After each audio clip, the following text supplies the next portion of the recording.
Welcome to this Nugget series on project management and preparing for and passing your project management professional exam, the PMP exam. Introduction to this Nugget series, I think we need to spend some time talking about what is project management. Very simply put, project management is the application,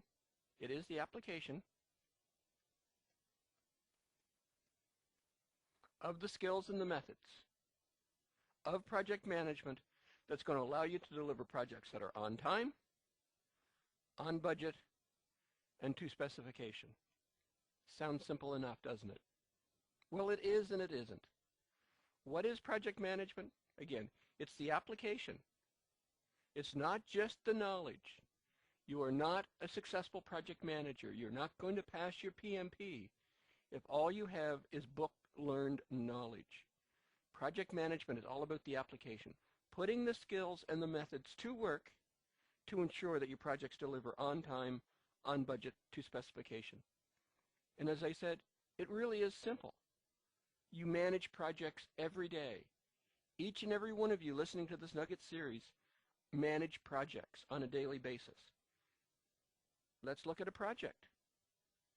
You can define a project as getting to work on time. So it's your job to manage getting to work on time. In order to manage getting to work on time, you develop a project plan. At 6 o'clock, the alarm. 6:10, shower. By 6:30, you're out of the shower and you're dressed. By 6:45, you're having breakfast. By 7:15, you're walking the dog. By 7:30, you have the kids' lunch for school. And by 8 o'clock, you're on time. So that's your project plan to get to work. You start to deliver to your project plan. At 6 o'clock, the alarm rings. And oh man, you don't feel like getting up. You're tired. You want to snooze a little bit more. So you go through and you analyze your project plan and says, what can I cut? How can I change my project plan that's going to allow me to get to work on time and still hit the snooze button one more time? And you think about it and said, I think I'll skip breakfast today. I was planning to have a nice full hot breakfast, but I'm just going to grab a muffin on the way out the door and eat in the car on the way to work. So you change your project plan. 6:10 is now alarm time, and everything else is going to change down the road. So you've modified your project plan, and you start down the road. It's now 6:20, and you're in the shower. Things are going good according to the modified plan. At 6:40, you're out of the shower and you're dressed. 6:45, or actually it's now 6:55, well, breakfast has been eliminated, so we're actually now ahead of schedule, and we're at 6:05, we're walking the dog. Things are going good. The dog has a nice walk. You get your morning exercise. 7:25, because again, we're now 5 minutes ahead of schedule, you go to get the kids' lunch. And then disaster hits. There's no bread. There's no sandwich meat. There's no anything. You're not going to be able to get the kids' lunch on time to get out the door and get to work. So again, you have to make modifications. The kids' lunch isn't going to happen. You dig some dollars out of your pocket or your purse. You say, kids, you're going to have to eat lunch in the cafeteria today. You get yays all over the place. And the kids get out the door, catch the bus to school. You get out the door, grab your muffin on the way to work, and you're on time. You have successfully managed the project, or have you? You got to work on time. We were there for 8 o'clock as for expectations. So we're on time. But were we on budget? I'd like to suggest not. We took dollars out of our pocket to pay for the kids' lunch. We took more dollars out of our pocket to buy the muffin on the way to work to cover our own breakfast. So we were substantially over time or over budget. Were we to specification? That could be argued. We got to work on time. If that was our main criteria for being successful, then we were to specification. If our main criteria for being successful was getting to work on time, having a warm, hearty breakfast at home, and ensuring the kids had a nutritious lunch packed by you, then we're not to specification. But that's what project management is all about. You do it each and every day. Getting to work on time, getting homework done with the children, getting other activities done are all mini projects.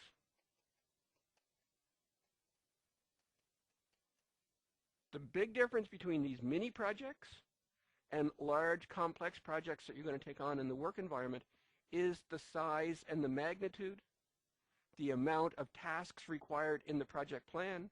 Here, our getting to work on time had a total of 7 tasks. Projects we deliver in a work environment can have hundreds to thousands of tasks. Here, our budget was $10 or something equivalent. Projects we deliver in work can be tens to hundreds to millions of dollars. Specifications, relatively simplistic again. Getting to work on time, maybe the hot breakfast, maybe the nutritional lunch. Business specifications for projects are going to be very large, very complex. But project management is project management is project management. The project management activities you took on to get to work on time are really no different than the project management skills and methods that you would apply on a continual basis in a business environment. The difference is the magnitude, the application. So the good news is, going into this Nugget series on project management and preparing for and passing your PMP, you have inherent knowledge of the skills and the methods required to be successful as project management. You do it every day. What I hope to accomplish with you through this Nugget series is to ingrain, to solidify, to make those skills and methods second nature. You need to apply the skills and methods for project management for each and every activity in your project. Let's take that back to our getting to work on time. At the very beginning, the alarm rang and you were tired. Successful project management does what we just did. You reviewed the task list. You assessed what you could change to allow you to modify the time. You made the conscious decision that breakfast was going to be removed, that it was going to be a muffin on the way to work. You modified the project plan, and you began to execute it. That's good, successful project management. Unfortunately, what happens most times, not just for getting to work on time, but in real life, is you get a project challenge, you want to sleep in, you don't think through the ramifications, you don't assess what can be changed, you simply hit the snooze button and decide, oh, I'll deal with the problems later. That's not the successful application of the skills and methods of project management. That's crises management. So, analyzing the situation, you want to hit the snooze button, determining what you can change in the plan to allow you to take that action is good project management. That's where we'll be at the end of this Nugget series. We'll review, we'll analyze, we'll assess the impact of project reality. You need to sleep in, and we'll make conscious decisions on changes we'll make. That's good project management. Bad project management is hitting the snooze button and deciding, I'll deal with it later. That's crises management.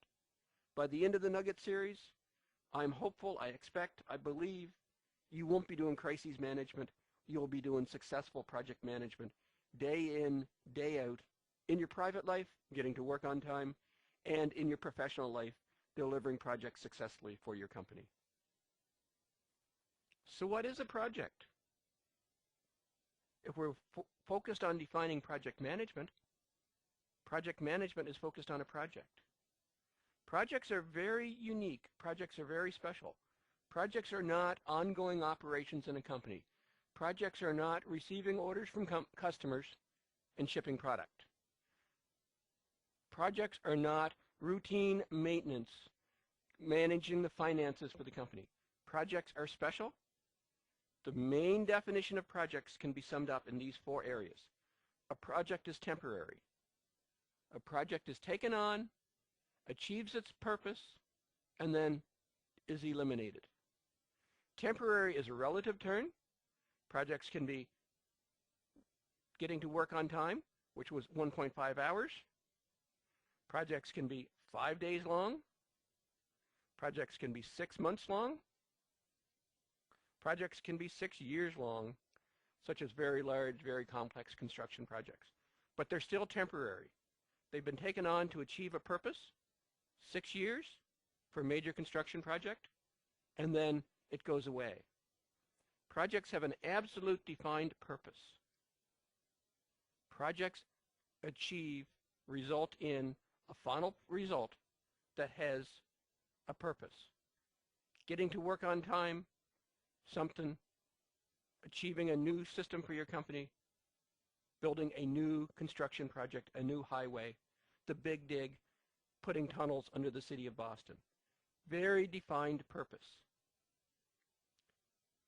I think it's obvious from this description that a project is temporary. It's going to have a defined beginning, the start date. A project must have a defined end. It must end. If a project never ends, it never achieves its purpose. Or, what I find happens most often, the project truly never ends because the purpose keeps changing. As a project manager, we want to ensure that we achieve the original purpose for the project, that our project ends, and the project is then completed. But what happens if the business purpose changes? If originally we took on a project to deliver X, and that X said the project will end in 6 months. The scope, the magnitude, the effort to deliver X says it's going to take 6 months. But partway through, X becomes X prime. It receives some modifications to the business specifications change, so therefore our purpose for the project changes.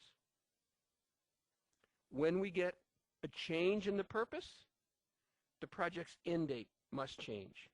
So now we should have an end prime, which is the modified end date.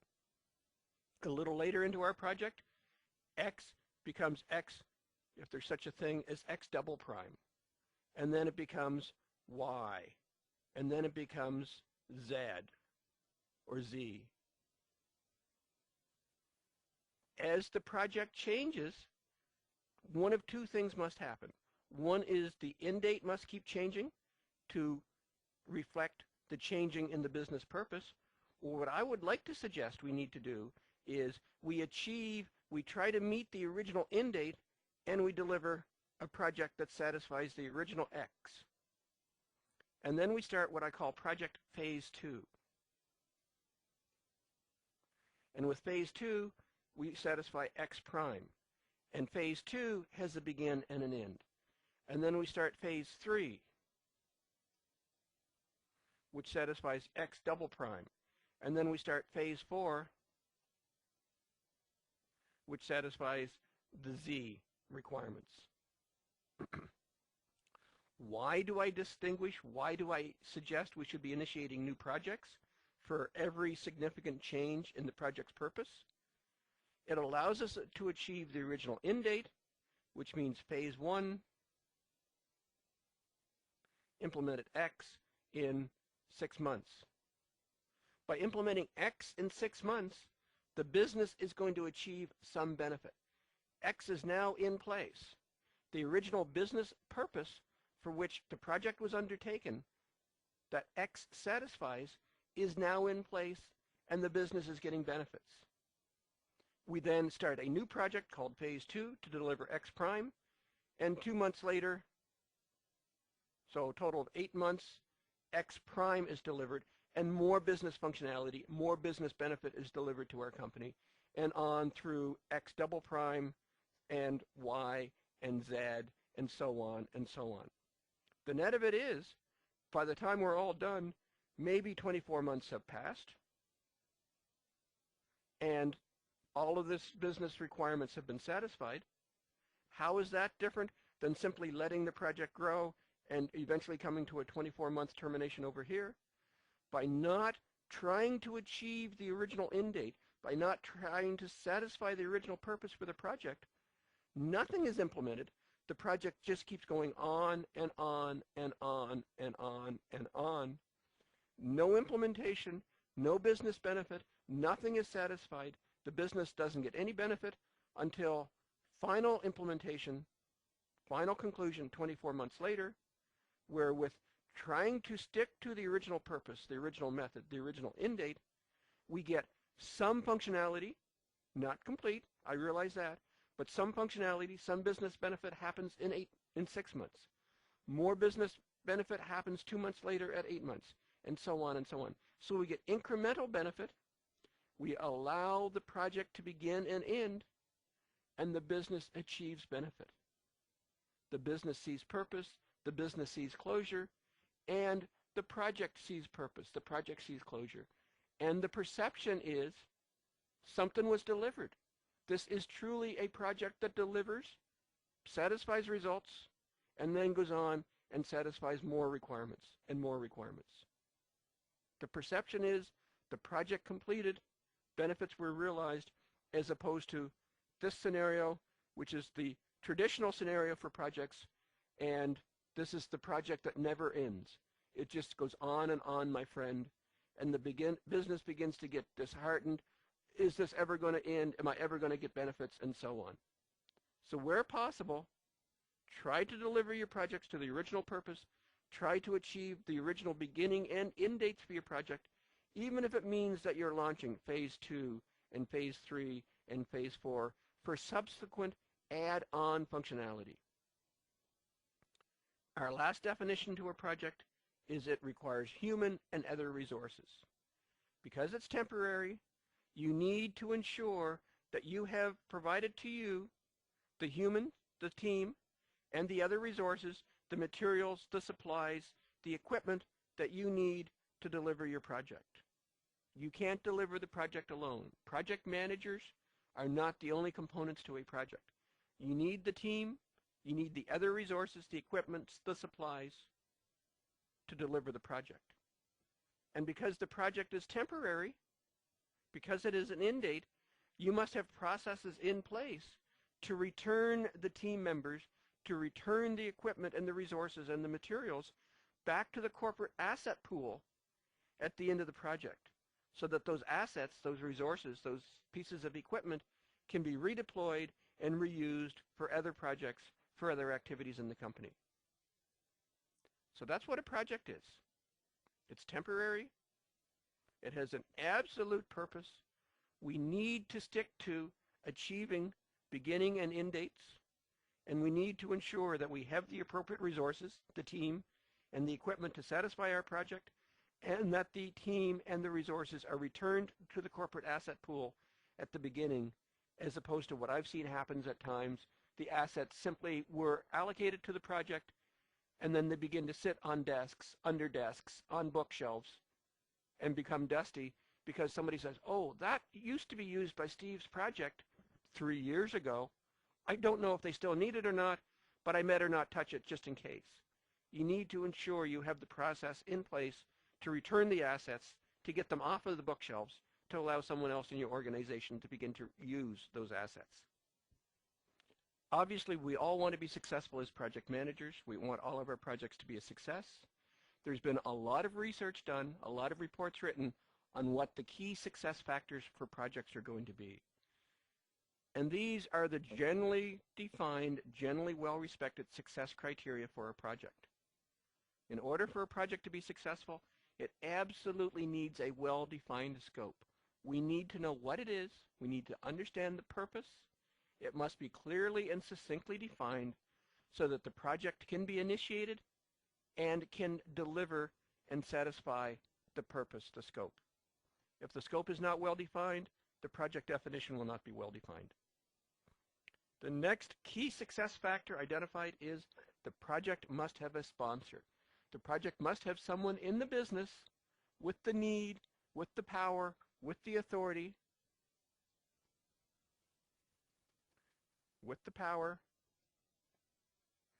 and most importantly, the budget to ensure the project gets the resources, gets the funding that it needs to be a success. Projects without budgets are not going to get the resources that they need. The project needs to have the will to succeed. And that will to succeed, again, needs to come from the sponsor. I often describe it, in order for a project to be a success, the project must have, or the sponsor must have pain. The sponsor must have some business challenge, some business issue, some business opportunity that your project is going to eliminate, to satisfy, to improve. That's the will to succeed. The sponsor must be committed. The sponsor must want the project to be a success. The project will eliminate their pain, so therefore there is the will to succeed.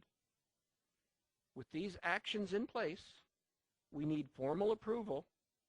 It's wonderful to say we have a sponsor which has the authority, or who has the authority, the power, the budget, and the will to succeed. But without senior management approval, without senior management buy-in that this is a good financial investment for the company, again, the project is not going to get the support that it needs. One thing I would like to point out with these success factors, if you look at these success factors, there's no technical skills. There's no special equipment. There's no detailed team knowledge. These are all important. The project will need these elements to be a success, but they are deemed to be not as critical to overall project success as these fundamental, business-rooted project success factors. Because the scope, the sponsor, the budget, the will, the approval have nothing to do with the details of project delivery. They have everything to do with the definition of the project. And with the project properly defined, we can then go through and find the skills, the equipment, the detailed team knowledge required to satisfy that. Or if we don't have the technical skills, the special equipment, the detailed team knowledge, we can grow.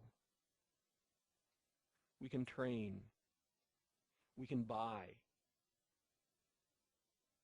These components that are necessary to actually deliver the project, but without these definition steps in place, the project does not have the definition that it needs to be successful. Project managers need to focus their attention on these fundamental components of getting a well-defined scope, ensuring that they have an empowered sponsor, that the budget is approved, and that the sponsor has the will, the commitment, the desire to make the project a success. And if all of these are in place, believe it or not, all the technical details to satisfy the project with a little bit of good project management will fall into place, and your project will be success. This Nugget series on project management is based on the Project Management Institute, General Accepted Best Practices for Project Management, and is focused on preparing you to pass your project management professional exam to become a PMP. So PMI, what is it? It's the Project Management Institute. It's an international, not-for-profit, primarily group of volunteers focused on project management best practices. PMI is a very large, very well-respected, I believe it is the industry standard for project management best practices. Those project management best practices are delivered in the PMBOK, the Project Management Body of Knowledge. This Nugget series is based on the PMBOK. The Project Management Professional Exam itself is based on the application of the PMBOK. So good project management best practices come from PMI, which is an international not-for-profit organization primarily staffed with volunteers whose focus is on the dissemination, the delivery of project management best practices, and these come to us in the form of the PMBOK. This Nugget series is based on the PMBOK 3rd edition, released in 2005, and it is an absolute definitive volume on project management best practices, which will be measured and tested if you go and challenge the PMP exam to be certified as a PMP professional. So how does the PMBOK guide define project management? The PMBOK guide defines project management with 9 knowledge areas. And these knowledge areas are scope, time, cost, quality, human resources, communications, risk, procurement, all fully integrated in a total project delivery environment. Through this Nugget series, we will examine in great detail what is involved with successful scope management, with successful time management, with successful cost, quality, human resource, communications, risk, procurement management, and define how this is all integrated together to ensure successful project delivery. The integration is critical. If, as a project manager, your focus is on cost, on the budget, and not on the other components, your project is going to fail or will most likely fail. If you're focused on time and costs and ignore the other components, again, your project will most likely fail. It needs to be a fully integrated, total project view addressing the scope, the time, the cost, the quality, the human resources, the communications, the risk, and the procurement actions fully integrated into the total project picture. In this introductory nugget to project management and PMP preparation, we focused on what project management is all about. We focused on the application of the skills, the 9 knowledge areas,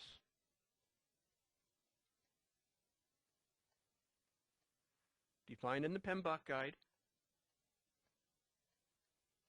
and the application of those 9 knowledge areas, the application of proper scope management, of proper time management, of proper cost management, and so on, as defined in the PMBOK guide, to ensure that our projects deliver on time, on budget, to specification. And that's what we're going to be measured on. In order to ensure our projects are success, it's critical that we have executive support.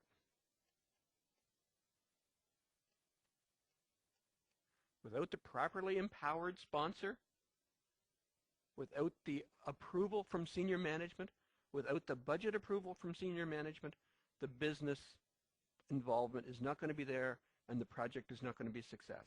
Without full business involvement,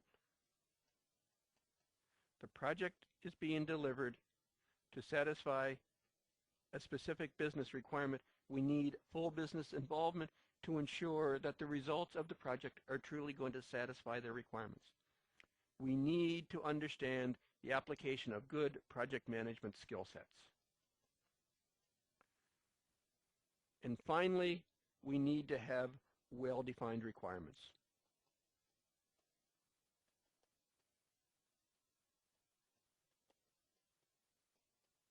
And with all of that in place, we're going to successfully deliver our projects on time, on budget to specification. Through this Nugget series, we will focus on the skills involved with delivering the projects on time, on budget to specification, so that when you're in a project delivery situation, it will become second nature. Oh, before I take this action, I need to assess the impact on. I need to communicate. I need to deal with my team issues. I need to. This becomes second nature. Ensuring that the skills, the ability to react properly under project delivery pressures, because you will have project delivery pressures, is what you do first, as opposed to the reaction, getting into reaction mode and not properly managing the project. This concludes our nugget on what is project management. I hope this video has been informative for you, and thank you very much for viewing.